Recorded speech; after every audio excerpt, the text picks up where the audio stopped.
हमारे साथ जुड़े रहने के लिए हमारे YouTube चैनल को सब्सक्राइब करें, साथ ही बेल आइकन को दबाएं। नेटवर्क न्यूज की खबरें सबसे पहले देखने के लिए। पीएम मोदी ने बिहार में की रैलियों की शुरुआत। भारत के पूर्व क्रिकेटर कपिल देव को पड़ा दिल का दौरा। तेजस्वी यादव का सीएम नीतीश कुमार पर तंज। महाराष्ट्र सीएम का 10,000 करोड़ की मदद का राहत ऐलान। लखनऊ में 50 पार कर चुके अधिकारी होंगे रिटायर। बिहार विधानसभा चुनाव में एनडीए के लिए पीएम मोदी ने आज सासाराम, गया और भागलपुर में चुनावी रैलियों को संबोधित किया। रैली में पीएम मोदी ने जम्मू कश्मीर से अनुच्छेद 370 के हटाने और कृषि कानूनों समेत कई मुद्दों पर विपक्ष को निशाने पर लिया। पीएम मोदी ने कहा कि विपक्ष चाहे कुछ भी कर ले, लेकिन जो कानून बनाए जा चुके हैं उससे सरकार किसी भी कीमत पर वापस नहीं लेगी।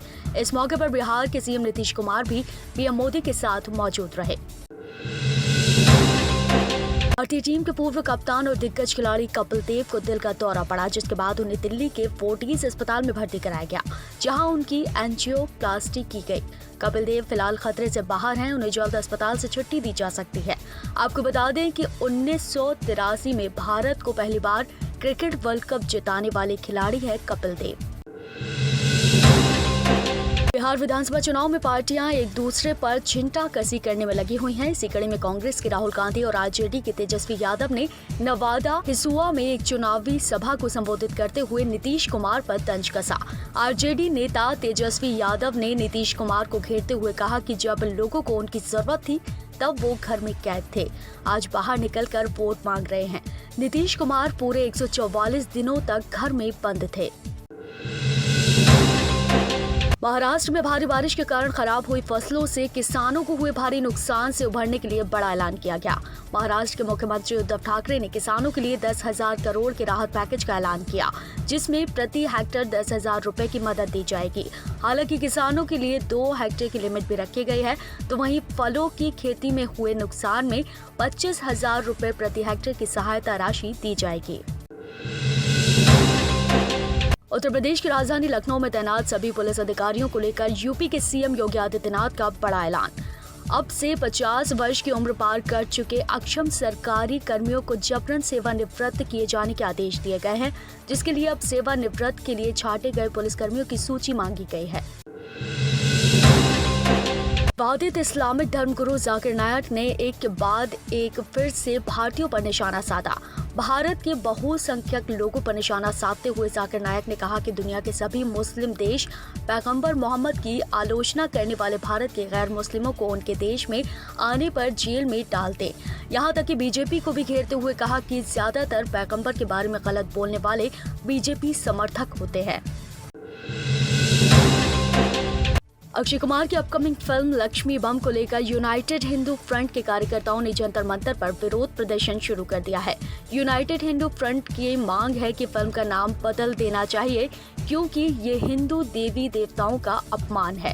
हालांकि यूनाइटेड हिंदू फ्रंट से पूछा गया कि पटाखों के लक्ष्मी बम पर नाम होने पर उन्हें कोई आपत्ति क्यों नहीं थी, तो यूनाइटेड हिंदू फ्रंट ने कहा कि एक ही गलती बार बार नहीं की जाती है।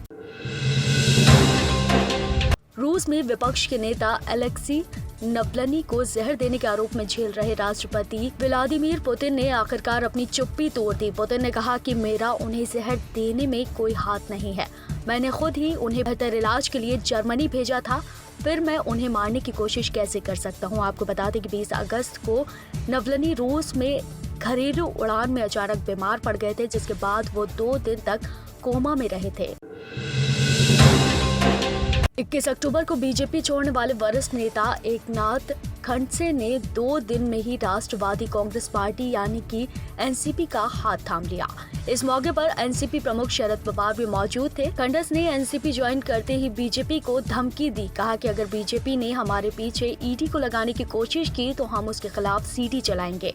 हालांकि अब तक ये नहीं कहा जा सकता कि खड़से किस सीडी की बात कर रहे हैं। पीडीपी चीफ और जम्मू कश्मीर की पूर्व मुख्यमंत्री महबूबा मुफ्ती ने नजरबंदी से निकलने के बाद फिर से केंद्र सरकार के खिलाफ बयानबाजी करना शुरू कर दिया। महबूबा मुफ्ती ने जम्मू कश्मीर के झंडे के बारे में बात करते हुए कहा कि जब जम्मू कश्मीर का झंडा वापस आएगा तो हम तिरंगा भी उठा लेंगे, लेकिन जब तक हमें हमारा झंडा वापस नहीं मिल जाता हम दूसरा कोई झंडा नहीं उठाएंगे। आपको बता दें कि मुफ्ती 14 महीनों के बाद 13 अक्टूबर को रिहा हुई थी।